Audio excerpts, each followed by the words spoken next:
Support the Amigos podcast and keep the Amiga goodness flowing for just $1 a month. Visit our page at patreon.com/AmigosPodcast.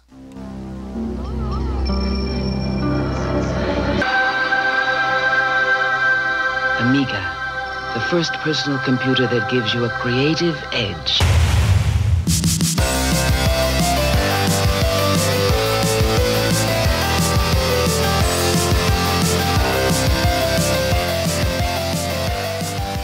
Hi everybody, welcome to Amigos. I'm John. Oh, man. And today we're going to talk about Zeewolf 2 Woo! Wild Stallions. Aaron. Yeah. Before we get into Zeewolf 2, we got some mail. All right, man. More mail? Mailbag. This came from these United States. What? It's rare to get mail Impossible. from within the country. I do recognize that box. This comes from our buddy Matt Martin, Patreon supporter, Matt Soft. And Matt Soft. Let's see. Now, I'm sure okay, here's the letter. I always seem to find the letter last. Would you like to read that out? I'll read it. Yeah, I never get to read. No, I'm just kidding. Because people think I'm a dumb guy from West Virginia. You're not dumb. Oh, yeah. I saw you wink. Greetings from the great Pacific Northwest. Here are a few gifts to say thanks for the awesome podcast. Thank you.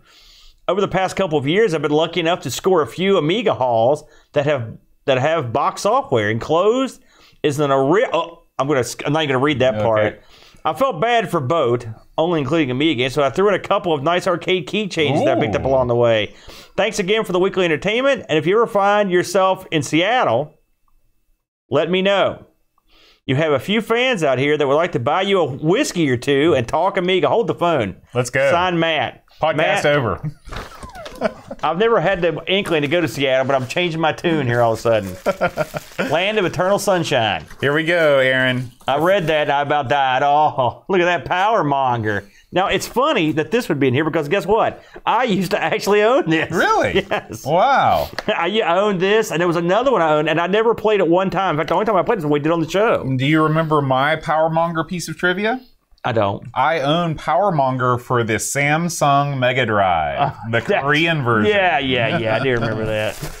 Powermonger. Very cool. What the box art on that? That's pretty good, eh? Oh, Aaron. Yes, buddy. That emerges. Oh, man. I never thought the day would come. Like, how much more black could it be? Black. Look at this, everyone. Matt from Seattle has sent me Lion Heart. I never realized it came double boxed like that. That is a super cool touch. I gotta hold on a second here. Holy moly. This is a pivotal day. It is. Look, and there he is. I knew I should have worn the shirt today. Look at that, folks. Wow. Oh, my God. That is awesome. Oh, my God. I can't believe it. You need to build a shelf of glory in the arcade. This will go in a special spot. Look at that, Bo. The discs are in there. Holy, wait a minute. Look at that manual. It's like an 8x10 or whatever. Yeah. You pin that up on your wall. Look at that, guys. Oh, that's beautiful. I want a high-res scan of that thing. Look at that. Isn't that nice? Thank you ever so much. I can't thank him enough for that, Bo. Well, the gifts. I can't believe we're not done yet. Good luck. And there is your winner right there. Look at that. That's awesome. Look, feel that's that. Awesome. Feel that. It's textured. Yeah. That's it's textured. Like etched. I think Joe Lionheart himself took his claw and etched that. What is Lionheart's first name? Huh? He didn't have a first name. Lionheart's not his name, What? Boat. That's what he is. He's a Lionheart. I mean, what's his name?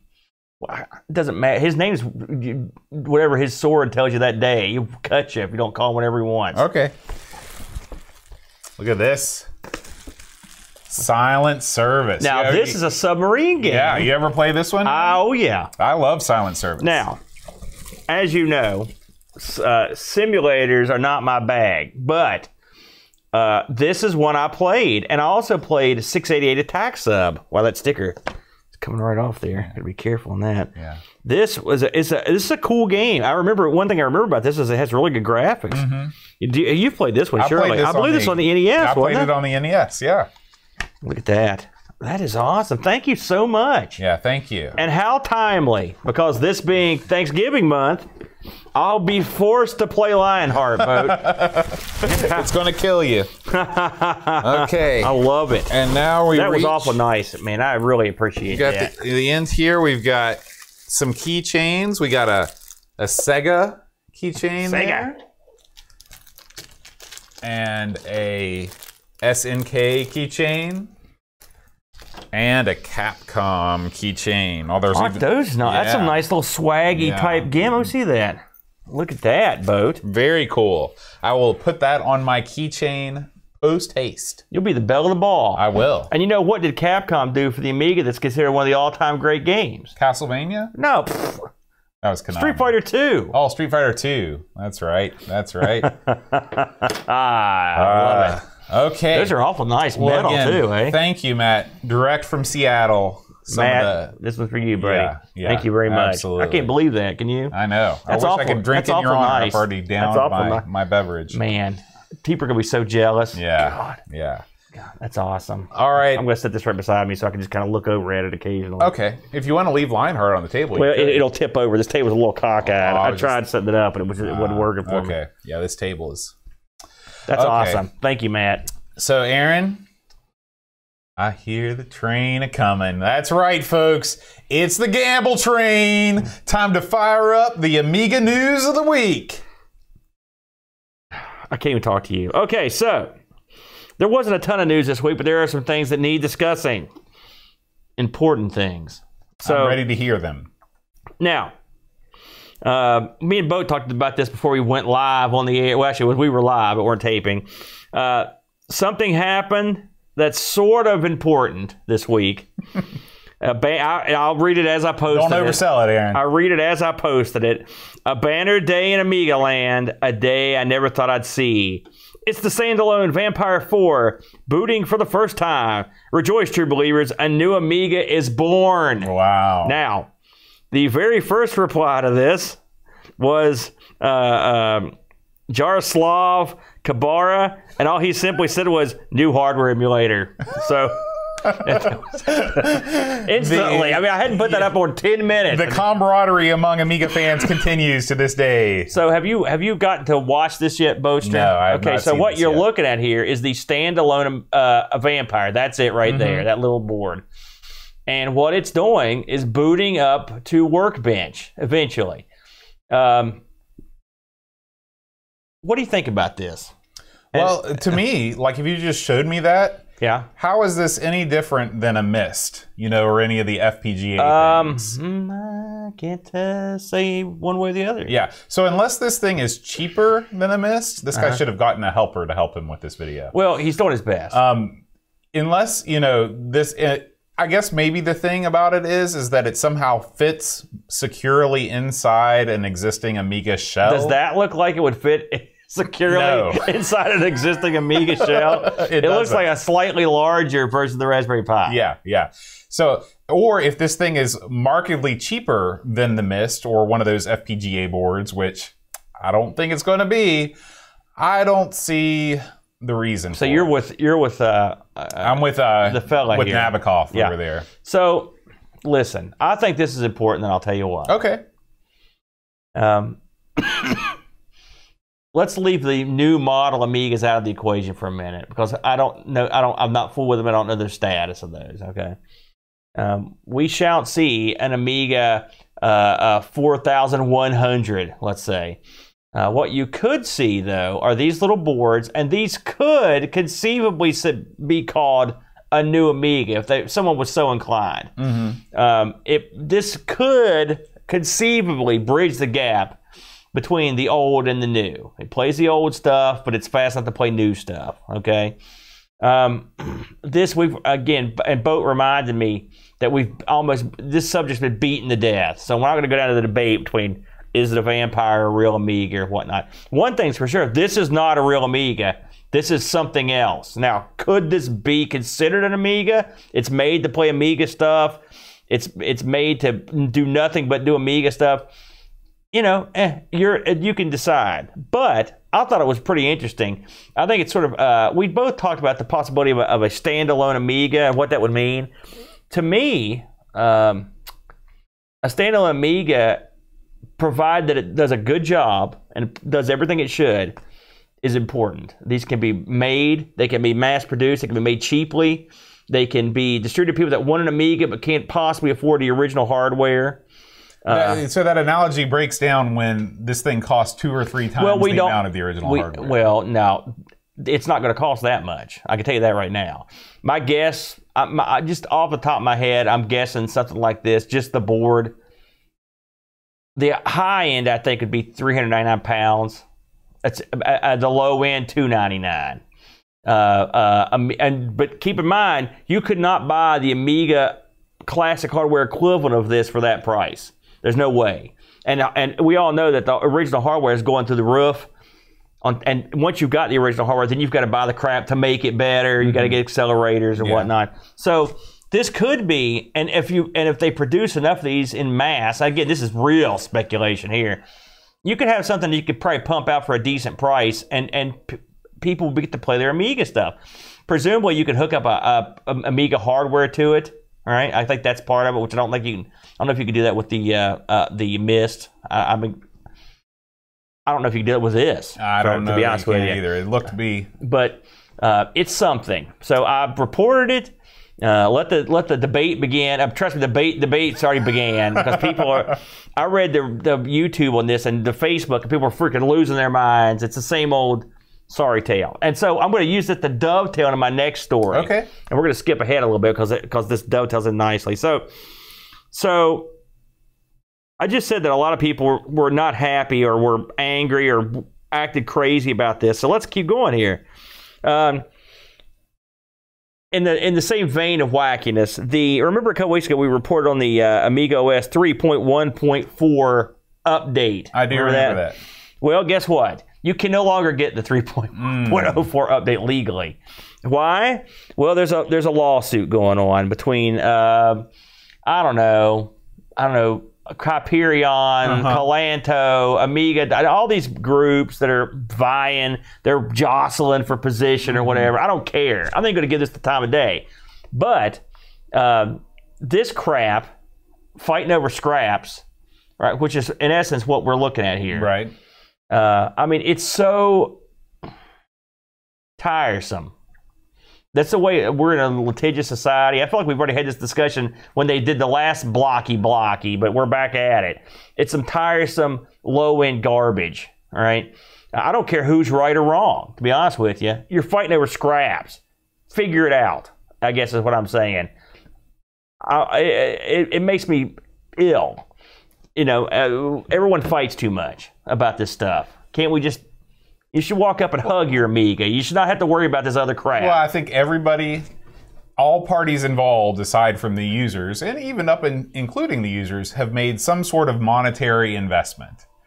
And nobody wants to be cheated out of anything. And so, in a perfect world, Hyperion, Cloanto, Amiga Inc. would all come together and figure out a way to make this work. But I think that this is something that I don't know that all of these companies are based in the same country. You know, there's more. You know, there's more than one different kind of separation going on here. It's irritating, Bode. It irritates me. Again, we're not talking about a major multi-billion-dollar industry here. This is as low end as it gets. It's the same crap that happens in a lot of other little communities. Over different stuff. Like, if you've been around some of this stuff too. It happened with the pinball stuff. It's happened with happened with these little open source stuff. This is a different thing though, because these companies, you know, bought these trademarks to use in the hopes to make the money that they put in back and more. It's not like a bunch of guys that are hacking together pinball machines in their basements. You know, like nobody's that's not paying. What I was talking about, but you know, listen. It's not. There's not. If you bought this stuff with the anticipation of making a lot of money, that's the only reason that you'd buy it. Irrelevant to me. Okay, but relevant to the people that spent money. No, but listen. You spent the money. That's fine. Work it out, because is this going to make anyone any money? All this does is bring everyone down. That's my point. There's money to be made. There's a few bucks to be made. Get it together. You need to get together, and they've had an uneasy alliance. At least get back to that. We could get something going here. What are we doing? This thing came out in '85, for God's sakes. All this stuff is tiresome. I'm irritated and tired by all of it. You know, I'll give you an example of just stuff that pisses me off. This is off the subject. Boy, an example of something that pisses you off. I was reading on Slashdot about Red Hat Linux, that's what it was. And they sold this for, I can't remember, I think IBM bought it. Or, Microsoft just bought it. That's right. Did you see the price, the cost on that? It was very expensive. Right. Now, that was an open project. Well, no, it was. It was people donated their code. They went in and killed bugs. They put out bug fixes for years. Free, straight up free help. So, are they getting any money? They're not getting dime one. Someone made some money off this project that they open sourced all the freaking work on. It's not fair. It sounds like something that seems like a good plan. How do we get a piece of this action? Yeah, that's what I'm saying. So you're saying you're crooked. There's a shocker. I know, right? Good grief. So let's find something happier. Okay. This pisses me off. And then the infighting pisses me off more. I was just talking to the boys in the Discord. It's like, I go through these lists every week. I'm going to rant. You ready? I'm ready. I go and look for Amiga news every week. And every week I get on here, there's a crap load of crap coming out for the Amstrad. There's a crap load of crap coming out for the ZX Spectrum. There's a crap load of crap coming out for the old Atari. Atari's getting all kinds of love right now. And there's a little tiny bit of stuff coming out for the Amiga. You know, I just think people are fed up with it. I don't know what's happening. And I talk to people, it's like, why isn't the Amiga getting this much action? And with people still sticking to it and making new stuff. And people tell me, it's like, they get tired of the politics or people can't get along. I hear that over and over and over. Get along. What are we doing? It's an old computer, man.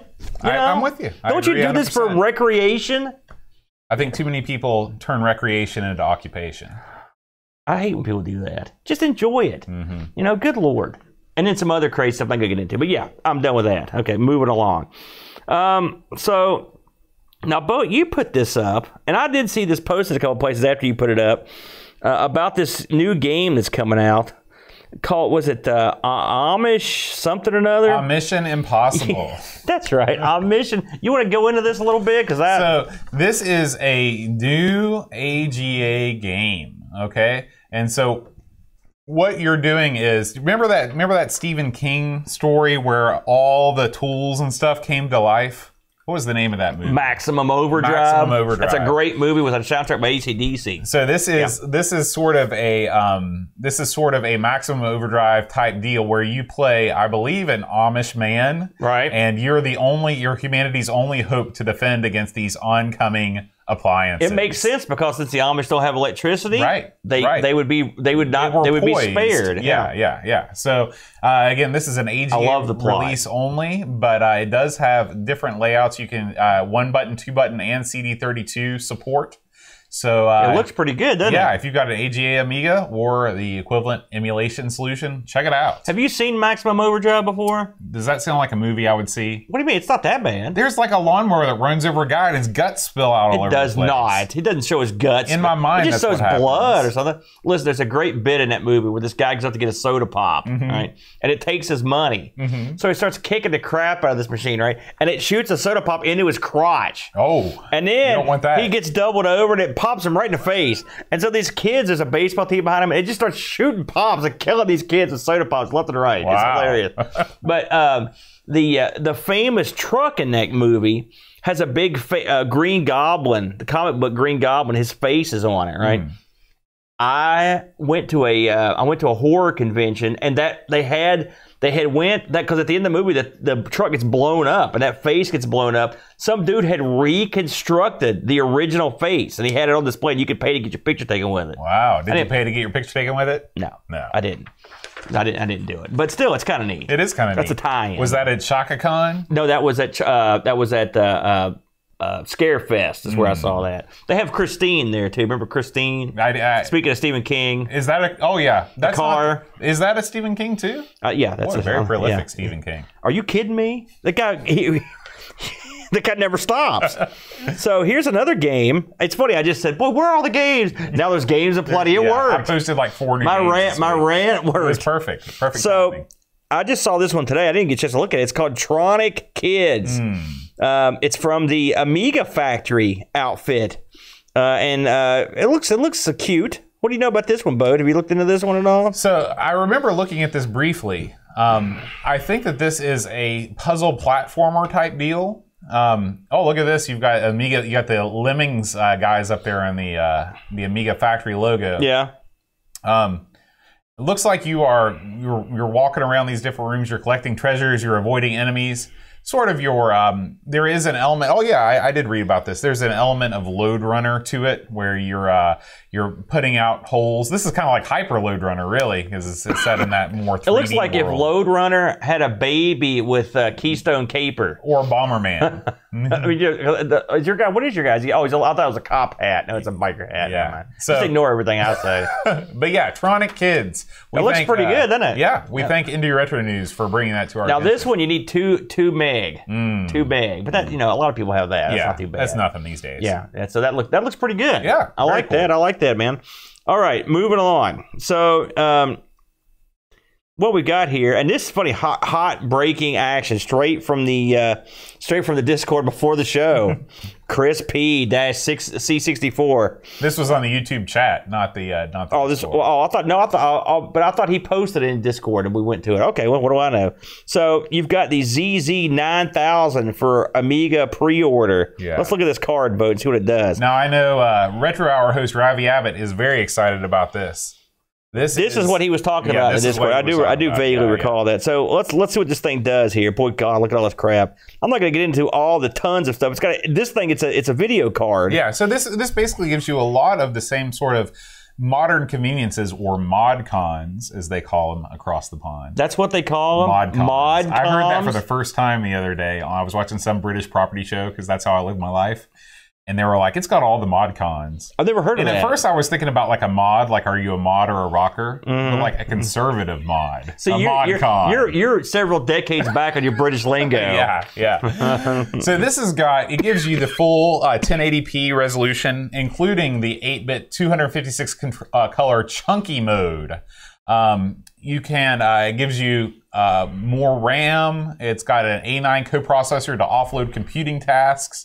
It gives you a gig of RAM, an Ethernet interface is included, and an SD card interface. It says here AGA, right, for an Amiga 2000. Right, very nice. So this is all available to you for the price of €299. Man, this thing has a 666 megahertz ARM processor on the video card. It's like an iPad processor on there. It's got an Ethernet port. This reminds me when back in the old days of PCs, you'd get these cards for your computer, right?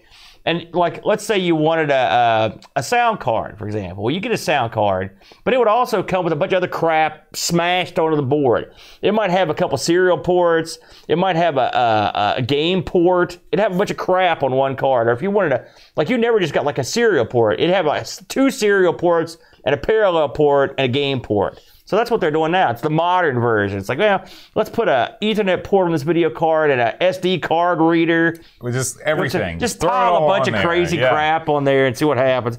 Kind of cool. What do you think about that price? €300. 300 euros.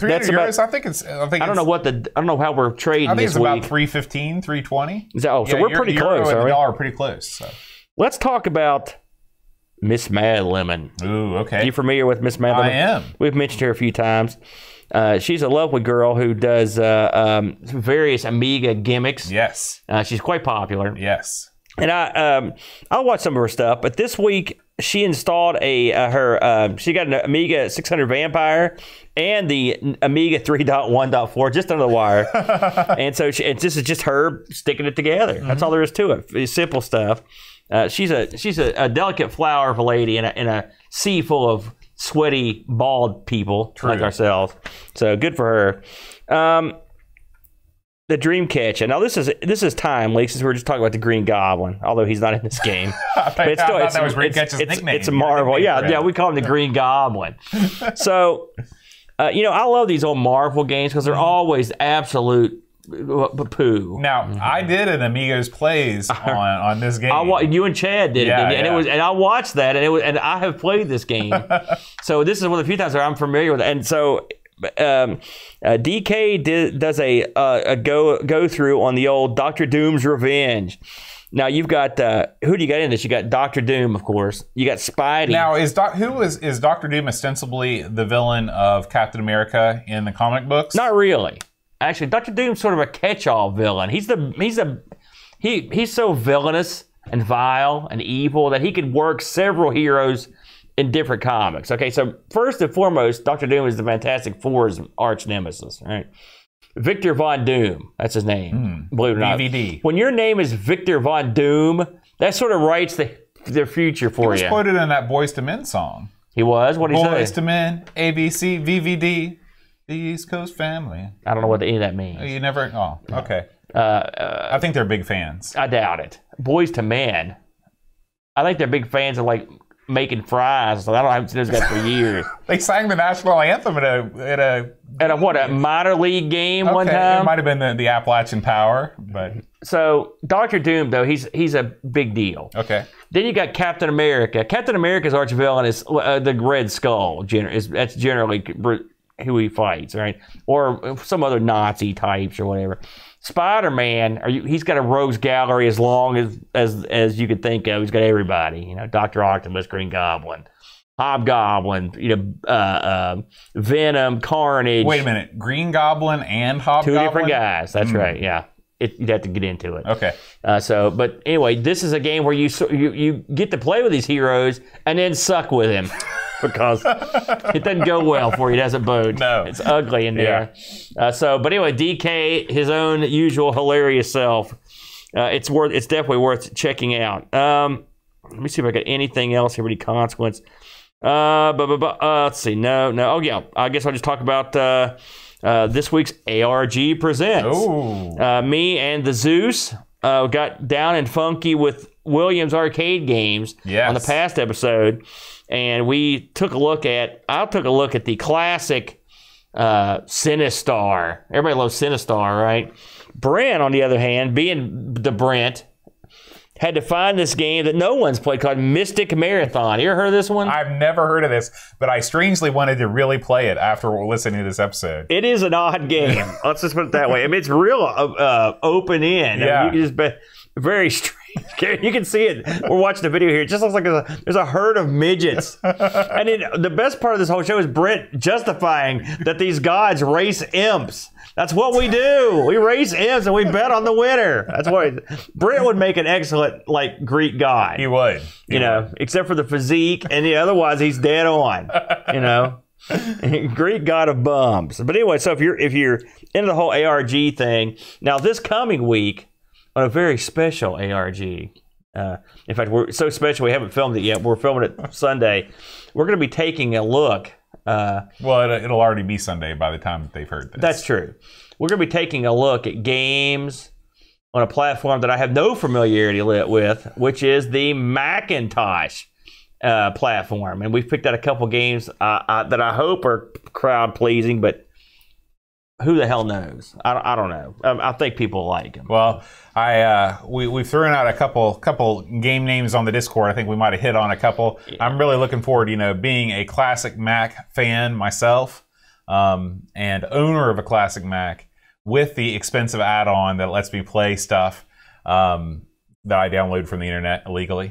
I'm really looking forward to this episode. Okay, well, good. Now, that's one in the kitty.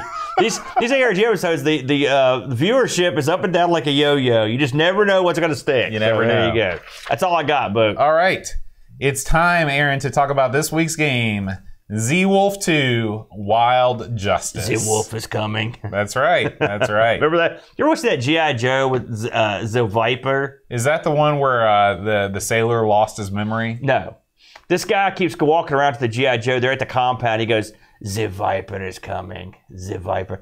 And everyone's scared. They're speculating. Who is this Viper? We don't know who this guy is. Well, it turns out the guy's saying, he's talking about the guy's going to come clean their windows. The window Viper. The Viper. Sort of a running gag throughout the episode. Yeah, it's a very famous episode. Really? Yeah, it's a real good one. I always like that. I've not seen a lot of the Joe episodes. Yeah. I was scared by them as a child. That didn't surprise me, Boat. How did you ever leave the house? That's amazing to me. I didn't often. How do you teach? If you were scared of that stuff, how do you actually go to school every day? I'm frightened by my students quite often. Yeah, I can imagine. So, Zeewolf 2 Wild Justice. You got to get that part in. I love that. Yeah. That makes the game better. I think that's a full star right there. Yeah. So, this game, this is a late arriver, Boat. 1995. Yeah. All right. Amazingly, I had to double check this because I couldn't believe it. This came on one disc. Unbelievable. One disc? Are you kidding me? One player, of course.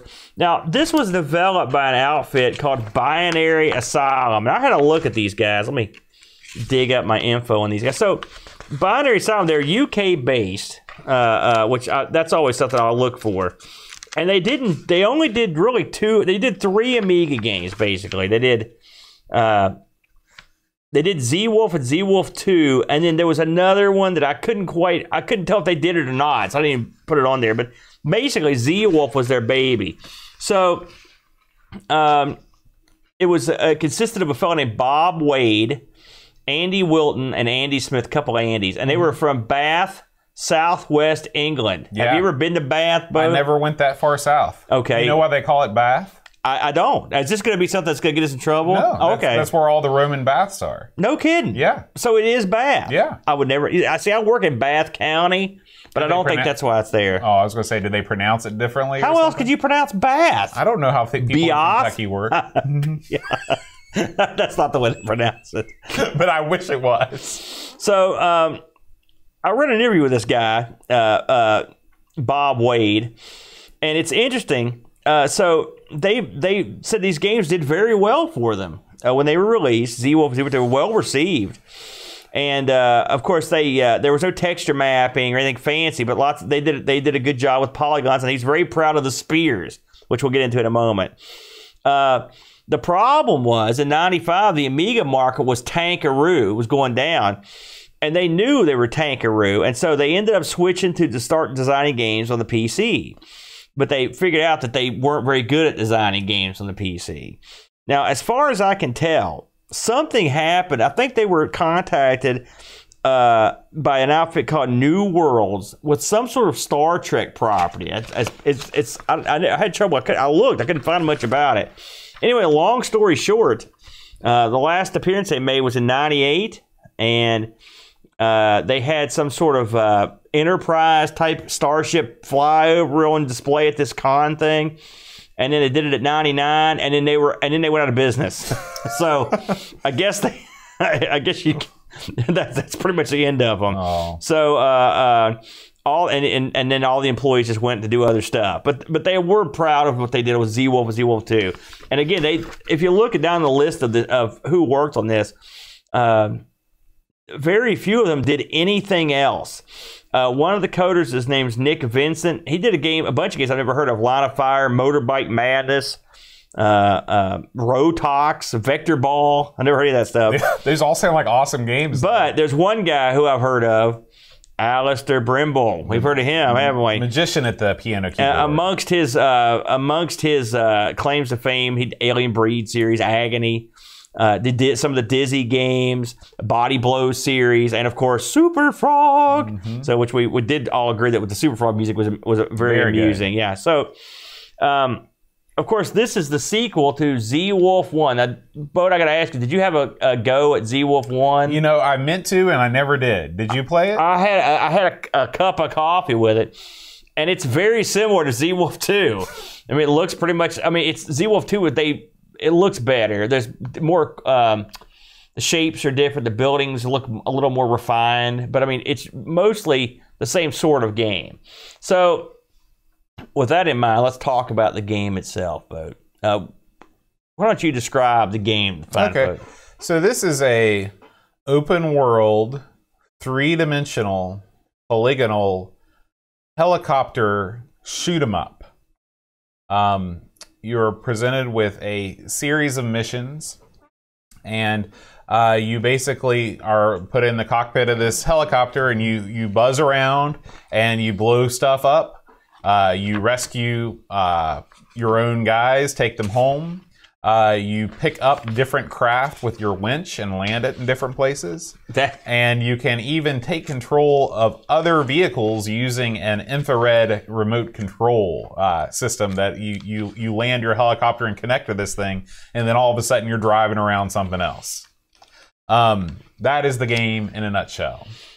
I gotta tell you, like I always try to do, I've never seen this game or heard of it. I mean, I may have heard it mentioned, but I never looked into it. this game comes up with a cool song. You know, it sounds awesome. Bribble does it again. You know, it sounded. It wasn't like it wasn't C64 or your mod sound. It sounded like a pretty refined synthesizer piece, didn't it?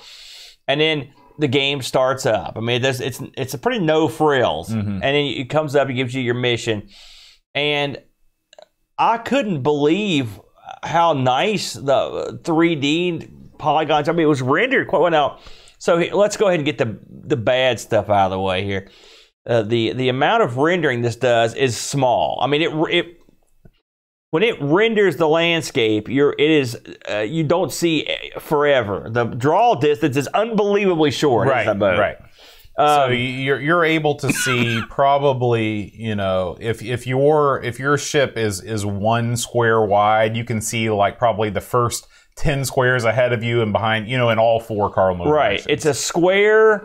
It's a square bit of terrain, and the terrain is not.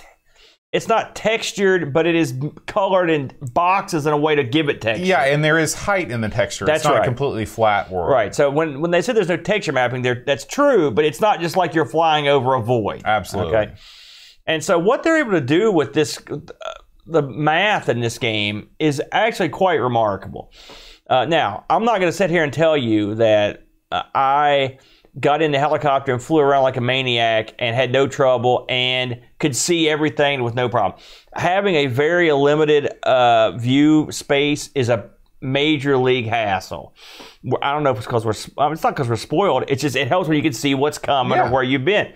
And when you're driving around this helicopter and you only see a square under the copter, it's tough. It's tough, man, to figure out what you're doing. Now, that said, they give you you can hit the enter button and go to this like a map screen, which you will do a lot. Yeah, and it helps you get around quite a bit. It's easy to read. It identifies the people you're after, the targets, the sorties. It also identifies various mission components. It'll identify where people are imprisoned, for example, or it also tells you where you can land your plane or your plane or your helicopter.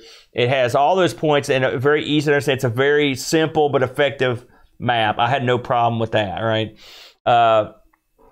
The plane. How did you control this? It gives you a couple options for controls. What did you choose to go? So with? I used the joystick. I did too, aka the D-pad. And how did you? What did you think of the controls on the helicopter? Well, they took some getting used to. Yeah, I'll say that. Yeah.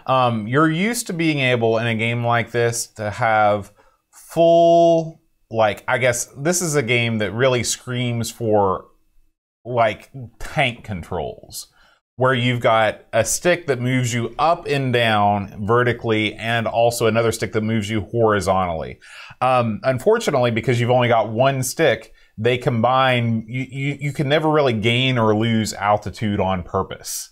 The only way that you can do that is to start the landing sequence, to open up your landing gear, and then you can start to go down, but you can't physically control how high or how low you are. No, you can. Yeah, you can. How? You tip your plane forward and then throttle up, and it'll eventually go down. Okay, that is not what I control. That's not what I call having control. Well, I mean, you can go up or down. But that's not how real helicopters do it. They're like, okay, let's land. Well, real helicopters don't have one button joystick to control them. Exactly. That's the whole point of this was. No, saying you said you can't. You can't. It's just a pain in the butt. Well, and it is also useless. It's not useless. Yes, it is, because by the time that you get to the height that you want, you're 15 miles away from your target. Go ahead. I'm not going to dispute. I didn't say you were right. You're not wrong.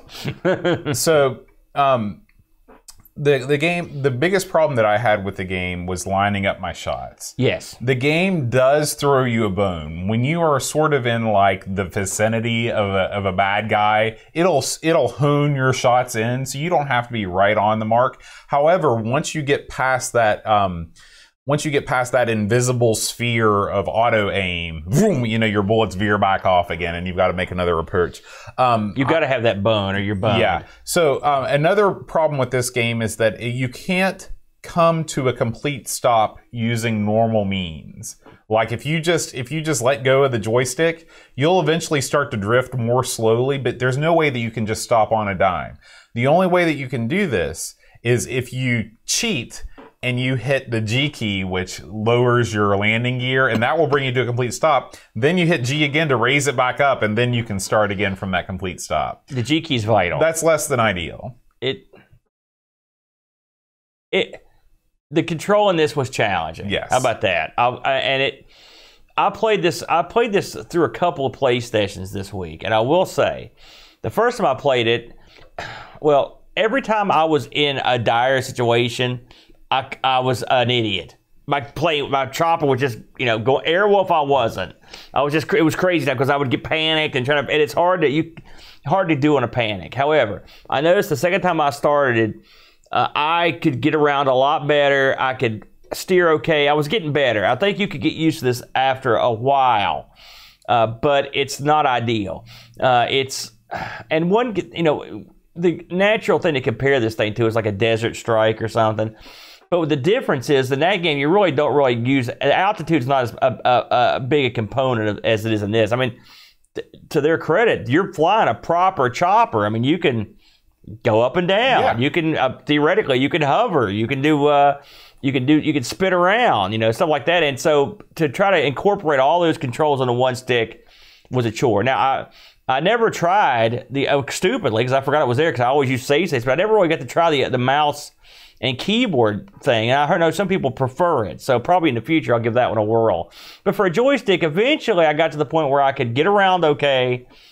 I could do basic killing, basic rescuing. Your basic killing. That's right. But if it was a bunch of crap shooting me, I would not do well. I would panic and try to figure out what was going on and try to be... If I needed to make quick turns or quick moves, I was boned. And like you said, one of the major problems of this thing is trying to line up. Even stuff like landing can be a real chore because you have to... the shadow tells you where you fall on the land, so that's good, but often you just don't fall where you want to be. And right. trying to line that up is a real pain. I've landed... arisen, moved forward, landed again. Done that hundreds of times. Yeah. And I realize there's some people killing me in chat right now because I played this with a stick and not with the mouse. But when I play some sort of aerial combat game, I want to use a stick or a pad or something. It just seems so not cool to be playing it with the mouse. That was a big problem I had with Walker, one of the worst games of all time, is that you're controlling this killing machine and all you're doing is just moving the mouse in a little feeble way. Hold on a second. Back up and reverse it. You can say what you want about Walker, but I'll be damned if you're going to mock that control scheme. It was perfect for that game. You can not like Walker, but you can't tell me, come up with a better one. I want to hear you come up with a better control scheme. It's called using the freaking joystick. And when the mech is moving, you're moving the stick just like you're inside the mech. You use a one-button joystick to come up with the controls for Walker. All you need is one button. No, it's not. You need to move that turret all over the place. No, you move. Here's how you do it. Okay? Get ready. I'm going to blow your mind. Okay, go ahead. Okay? Left and right moves your walker left and right. Okay. Okay? Holding the button down and moving the joystick up and down moves the turret up and down while you fire. How are you going to put the reticle and stuff? You don't need to put the reticle on anything. Yes, you do. It's vital. You just blow stuff up. You wait till the guys get close, you take them out. See what I have to deal with? Clearly, a man who's forgotten all about Walker, how it works, and how the game goes. I've tried my best. I can't believe of all the games we've reviewed, you're bragging on Walker. I mean, that's a great. If you don't like the game, I can understand it. But the control method's dead set perfect. It's perfect. It's not that I have a problem with the controller. I was using that as an example because I don't like controlling games where I have this big beastly thing that I'm controlling and I'm using a mouse. It just seems weird. I want to have a stick. Have you ever played a first-person shooter in your life where you use a mouse and the keyboard? I don't like it. It's exactly the same thing. I would rather use a controller. Now, I know it's much more exact and precise, but it doesn't feel like I'm working as hard. I got 2 words for you. Contemporize, man. Okay. Carry on. So, this game does a lot of things really, really well. When you hit enter and you go to that sub-menu and the screen splits into quadrants, that's perfect. It gives you the map. It gives you the world map. It gives you a little zoomed in map. It lets you keep doing what you're doing, and it shows your ammunition all in one screen. Isn't it? Yeah. It's one of the best sort of sub-menu type at-a-glance things I've ever seen in an Amiga game. It's great to be able to actually drive your your chopper around and see the map.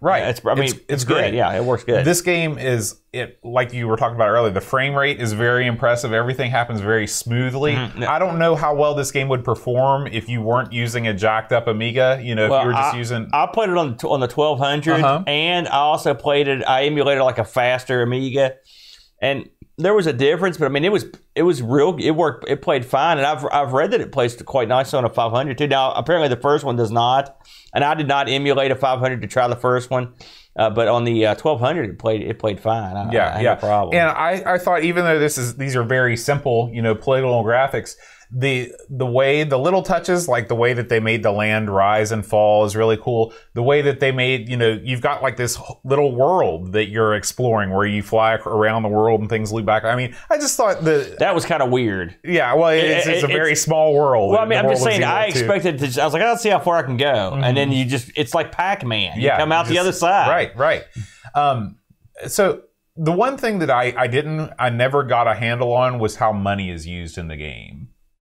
Did you figure that out? You mean when you buy bullets and stuff? Well, like, I couldn't figure out where the store was, and I read the docs. Well, you didn't. You see clearly. You didn't. You could, when you go out, you could dock on a ship. You've got your own ship that you can land on. Okay. And then while they're refueling you, did you ever refuel? I never refueled. Oh, Maybe well, that was my clearly problem. I went further into this game than you did. When you refuel, this whole arm goes, and it refuels you. Then your store comes up, and you get. Because let me tell you something. I was running out of bullets and crap like a maniac. And that's how I eventually stopped playing. Was like I couldn't figure out how to access the store. One thing I learned is you've got several different types of ammunition. You've got your bullets, right? You got your air-to-air missiles, and you've got these like heat seeker missiles or something else. And so that's all well and good, but in some of these missions, you have to like go and break guys out of prisons or big captivity. Don't shoot those captive areas, these prisons. Don't use your missiles on them, because I was smoking my own guys. I killed so many friendlies because what happened was the first couple of times I played it, I ran out of bullets. So the only thing I could do was just shoot these prisoners with the missiles, and I was baking these suckers. I thought, man, there's got to be a way to shoot these things. No, they kill every one of them every time. But yeah, you go to the ship, you buy your ammo, it refuels you, you get back into it. It's pretty neat. Of course, you have to land on the ship, so you got that to contend with. Yeah. But eventually you get better at it. Honestly, when I was actually really impressed with this game. In fact, I've played a ton of like Desert Strike and all that, and there was and Jungle Strike and all those games. This was a very ambitious title, and I really liked it actually. I mean, you've got to look at this the same way. Remember that game we've played a couple of times on the Amigathon, where you get in the cars and stuff, Hunter. This is a little bit like that. This is an ambitious title. I mean, think of what you do in this game. I mean, I like what they did. They they went out and they made an engine, a helicopter engine, and here's in this world. So what could they do with the engine? You can rescue people. There are missions where you have to fly beside people, like to get to targets. Like an accompaniment missions. There are missions where you have to pick up stuff with your grappling hook. Which what a crazy angle that was. When I figured out you could do that, I was like, what in the heck? Like the very first mission you do it on is where you go pick this jet up off of like a floating. A flotilla? Yeah. Well, no, it's like an oil rig sort of, but it's a floating platform, right? Platform, and you pick this thing up and you tow it to somewhere else, and so you just pick it up and drag this thing through the air. It was cool. I never would have thought of that. Does that actually happen? I want to see that. Yeah. I've never seen it to the back. I've never seen a helicopter lift anything that heavy before. Well, no, I don't know how physics works. Those Russian helicopters, they put like tons of tanks and crap. That's true. You're right. But and then there's missions where, and then you get to the part where you're actually, the first thing you do is you actually get to drive a tank. Like you said with the thing. Because what were they doing? They were taking the engine, they were exploiting it, and they were squeezing out every conceivable thing. So you fly a tank, then you fly a VTOL aircraft, then you're driving a boat. You get to drive a boat around. So I mean, this is a lot of different gameplay elements. And there are missions that are multifaceted where you have to do 3 or 4 things in a row. I think this thing has about 32 missions. And these aren't crap missions. They're good missions. They're clever. There are codes to get to the different missions, which apparently is different from the first one as well. There's a code you can type in to get to these later missions. And I looked at a couple, but mostly I just watched the later, which they were so difficult. I got up to the point where I had to, what was it I had to do? Oh, it was the first escort mission. It was tough. It was tough to understand. My control of the helicopter hampered me trying to escort these people because you're trying to fight off the enemy before they can attack your escort and stuff. But it was still pretty cool, you know. But I like the variants. They put a lot of thought into it. The storyline is, it's nothing. It's not like this is an epic tale, but it's something. I mean, it sounds like a military something you would be doing in real life. You know, these missions. And you're rescuing scientists and stuff. Now, I want to get onto the spears. The guy talked about how proud they were of the spears. The very first mission where you go into that scientific area to rescue those guys. And that big, huge, round spear, that's incredible. I was very impressed. That's not easy to render that sort of thing with an engine like this, and it looked good. Did you get to that point? There is a lot of stuff that I saw, like different sorts of architectural devices that they put into this game.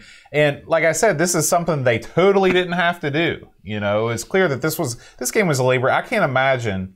I mean, everybody wants to make money on these games, but in 95, you know, I can't imagine these guys were thinking this is going to be the next, you know, blockbuster title. And it's amazing that they put their heart and soul. I mean, you can feel it, the way, the little things that they did. I think this is, I mean, there was a game I used to play on the Amiga called, I think it was called Armageddon, and there was a sequel to it. And it was sort of the same sort of affair. It was much different, but I mean, it was sort of a polygonal war thing, and I never got into it. I owned it. I just never got into it. And this game I thought was going to be sort of the same. But listen, it's easy to get into and understand. For me, I'm not a big simulator guy. I don't want to get a bunch of deep controls and stuff. I loved what they put into it. When I had no idea you got to use other vehicles. So when I got to get in that tank or whatever, I couldn't believe that. And it was fun. I mean, it just like you were just driving a tank. It was cool. You know, I love the fact that you get in other vehicles. You know what this reminded me of? What? And it is, did you ever play Star Fox on the N64? Yeah, I played Star Fox, yeah. So, did you ever drive the tanks in Star Fox? No, I never got that far. So, I'm talking about the N64 version, not the Super Nintendo version. Oh, no, I never played that one. Okay. So, in the N64 version, they'd have these death matches where you could do multiple forms of vehicles. So, you had your plane, you had your tank, and different things like that. And because of the polygonal nature of these and sort of the way that it controls, it really reminded me of that. Yeah, well, I'll take your word for that. The missions were interesting. I don't have anything bad to say, but anything except the control was tough to get used to. The line of sight, like I said, negative-wise, I thought the sound effects were awesome. I wish there. I know, and you wanted more music. Yeah. I know. But I mean, for a game like this, I can look past it a little bit. Yeah. And there's no voiceovers or anything crazy stuff like that. It's bare bones, but the actual engine is the important thing. You know, I don't have any really bad things to say about this game at all. This one's another one that, again, the committee pulled another one up. I'd not heard of this. Again, the Amiga impressed me with its ability to render this thing. You know, because that's sort of a knock on the Amiga. But I mean, we've played a lot of games that were actually pretty, no second prize. I mean, they're pretty impressive. Now, let me ask you a question. I've never played or looked at Magic Carpet. Is Magic Carpet a game like this? Well, Magic Carpet's a site. You're a couple steps away. Magic Carpet is more like I'm trying to think of something that would come close to it. It's more of a think of like a first person shooter elevated on a carpet. You ever played I think it was Comanche? Helicopter simulator where it had that voxel rendering of the terrain. Okay, I can picture what you're talking about. I don't think that's what this had, but it was sort of similar to that. But you're elevated on a magic carpet, you're flying through. Oh, so it's a first-person experience. Well, I can't remember if it's first. It's been so long since I played it. It's funny because my buddy Jerry, he wanted that game so bad for his Amiga, and when he found out they weren't going to release it, that was the day he boxed the Amiga up and went and got a PC. He had to have it. But it was not a game I played a lot. But it's not like this at all. This is, I mean, let's not get crazy. This is a very basic version of this type of game. But it works. On this level, it works. and I really enjoyed it. So I would give it. I give it my seal of approval. Any parting thoughts on it? I think you've said it all. I'm not the only one that was into it. The folk over at Lemon gave this an 8.2, very high marks. But the magazines gave it even higher marks often. Amiga Computing gave this a 90%. Amiga Format gave it a 90. AUI gave it a 73, so they're the lone low score. CU Amiga gave it a 90, and the One gave it a 90. So it got 90s pretty much across the board. It's well deserved, in my opinion. Well, again, and you've mentioned this before, and I'm surprised you're not mentioning it now. We're into 1995 here, and there's not a lot of games coming down the pike of the quality of this, and so. People are going to rate stuff a little bit higher, but I think it was good. I really did. I really think it was an excellent game. And the fact that they put, this sort of reminds me of Elite when I first played. The fact that this whole game and all these levels and stuff and the music is packed on one disc, it's quite astounding. It is. It's very impressive. It's very amazing, especially with the fact that it's got all the heads-up display. I guess it's the one thing about games of this nature that rendering it must take up less. It must almost all be math. I know nothing about programming, so clearly. But I mean, elites like this and this, I mean, there must be something where you can really crunch down the actual, what's happening. You can tell what everything is in this. There's churches, there's houses, there's science buildings and jails, and you can tell what the tanks are and the jets. The jets are great fun to fly. I really, I cheated because I wanted to try one of the boats. I never got to try a boat, but the boats look like a lot of fun. I liked it, bottom line. I eBayed this. Guess what? There was a copy of this available in the States. Really? Yeah. Now, does that mean it got a U.S. release? I think it does. $30 boxed, and then if you want the discs, $5. And you can get it all day in the U.K. as usual. So, but this is another one, man. I was surprised. 32 missions. I mean, it'd take you a good while to go through that many missions. Absolutely. And they get very multifaceted. As you get higher, I mean, these missions are, even lower missions are sort of multi-staged, which gives it a lot of, I mean, it's very complex, isn't it, for what you're doing? I mean, they really do a lot with what they had. I love this game. Yeah. I thought it was great. This is a top 10 Amiga title for me. Wow. You really did like it. Yeah. All right, Aaron. Come January, there's something going on in the Amiga community. Mm-hmm. It's a little thing I like to call Amiga Ireland. I've heard something about that, Boatster. And I'm trying to go. I've heard something about that, yeah. Yeah. Due to the urging of our fellow Discord folk, I have created a GoFundMe page to help me get me over there. If you would like to contribute to the Send Boat to Ireland GoFundMe. I would call it the slow boat to Ireland. Because you're not the sharpest guy. You get it? You see where I'm going here? I fully concur. Right now, we are just under halfway to the goal.